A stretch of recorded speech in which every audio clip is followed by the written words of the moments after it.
It's the fun stuff now, shopping. It's all everybody actually thinks I do. You happy being back with Simon? You know, it's like a huge weight being lifted off of my shoulders. Because the great thing about 19 is there's people there that do everything. And put differences aside? Put what? All your differences aside from the past?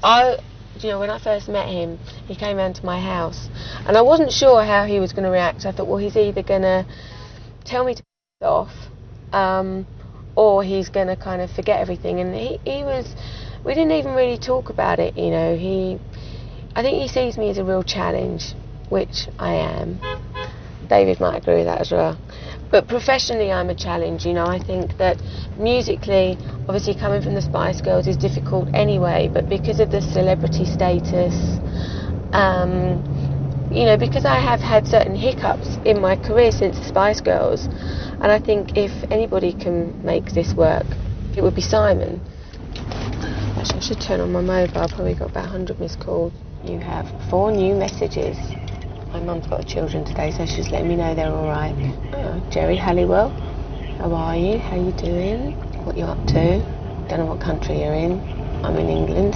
She really goes on, Jerry. Message deleted. So Jerry, Jerry, yeah, she's called me a couple of times. I haven't had a chance to ring her back. Jerry, out of all the girls, is probably the only one that I really still speak to. I don't not speak to any of them, but you know, Jerry will ring me for a chat.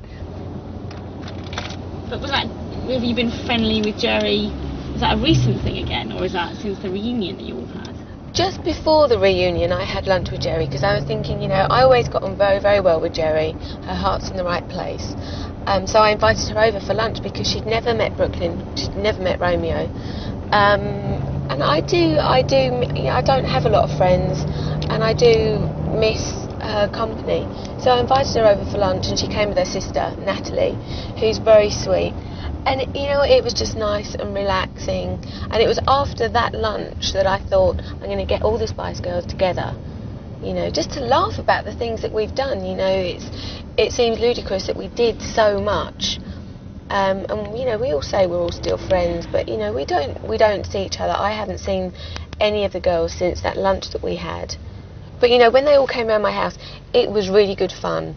You know, we probably looked like 5 lunatics, but we had our album on, and we were having dinner and just laughing at the end of the day. I'd honestly say, if people said, what do I enjoy doing the most, I'd say it would be laughing. I very rarely come into the shop, actually. I'm quite lucky they come to me. But I've got a few bits that I wanted to have a look at. Oh God. See, everybody thinks all I do is go shopping, when in actual fact it's so wrong. Yeah, I'm going to get out.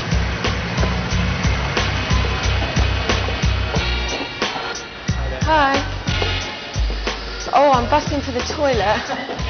Hello, how are you? Yeah. Hi, how are you?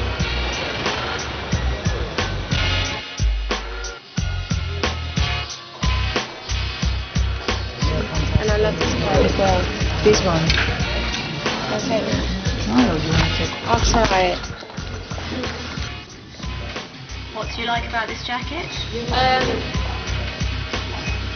I like the fact it's tied at the back, so you get a bit more shape. Some of them hang really boxy. It's got a really nice collar. Cruella de Vil. There's a lot of people that would agree with that as well. You would wear it in black, all in black, with your velvet trousers and a polo neck. I would never wear that. Okay. You could see a lot of children across the road in that though. To be honest with you. Oh, these are nice. Anything she wears gets sold straight away. She was just trying a brown jacket, and that lady over there is just buying it just because she's only trying it. That is, yeah, no way. So that is how mad it is. So this is a pair of jeans. It's going to be really hot. Very hot.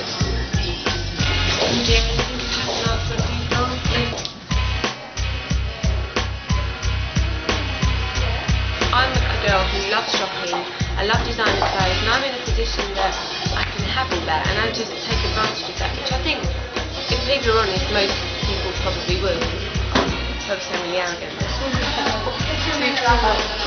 Saturday night. Bye, Victoria. Bye.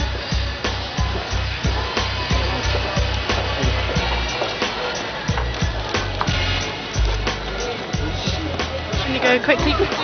Do you know, I find it quite embarrassing, because I come out there today and I find it embarrassing, because half the people standing there are probably thinking, who's in there, God, is it Madonna, or is it Sanso? And I feel embarrassed. It's only me walking out.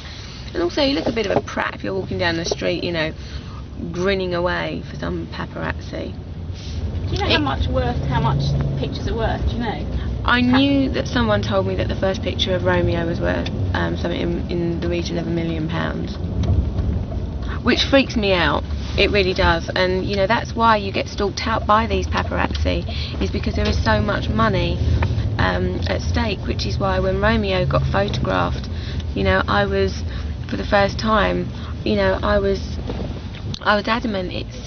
I'm not going to have some scumbag who's been, you know, I had them trying to climb through my window to get pictures. I mean, it was awful, you know. And at the moment, because he's got a poorly head, he's not going out anyway. But you know, those pictures go for a lot of money, and that's why when we're out and there are paparazzi, if David's mum's there or my mum's there, we'll ask them to carry the babies, because the picture of just the four of us is probably worth more than anything. What amazes me, there was a documentary recently on the television, and there was this paparazzi, and he was driving down Bond Street. They were interviewing him. It's one of these unofficial documentaries. About you? About me.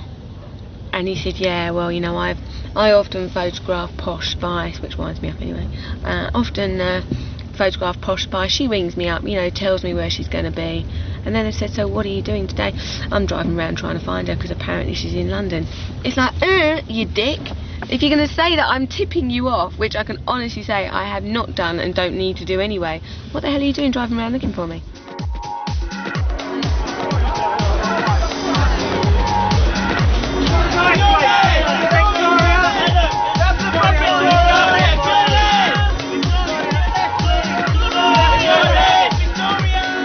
I don't like big events. I turn up and do them when I have to do them, but I'm always the first one out there. I'm the last one to turn up, sit there, get the award, do the thing and then leave. From the minute I got there were people, like there were cameramen saying, how do you feel about the fact that David's having an affair? And these people are saying these things to me. Probably anybody else can't hear, but because it's being shouted at me, I can hear it, and that puts you on edge. Victoria, what about the allegations about David and you? Sorry? Have you got anything to say about the whole thing about David and you? Personally, me and David are completely fine. I mean, we're so used to newspaper reports and all that. I mean, we're fine, you know. We've been looking at some houses, we think we might have found somewhere, so we're just excited about that, you know. Everyone was looking at me. There'd been a lot of press that week. I didn't want to be there, but I committed to be there. That's why I had to be. I think so many bad outlets already have only just no wonder I won Skyline. But it was hard for me to turn up at that thing when everybody was saying these things, and I'm being told, God, if one more bloody person told me to smile, I was going to say that in my speech, if one more person tells me to smile.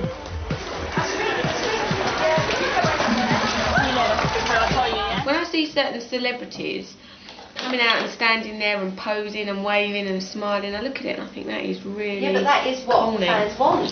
That's corny. Well, it might be corny, but it's what the fans want, isn't it? And it's what the press want. Well, obviously not, because these are never decent celebrities.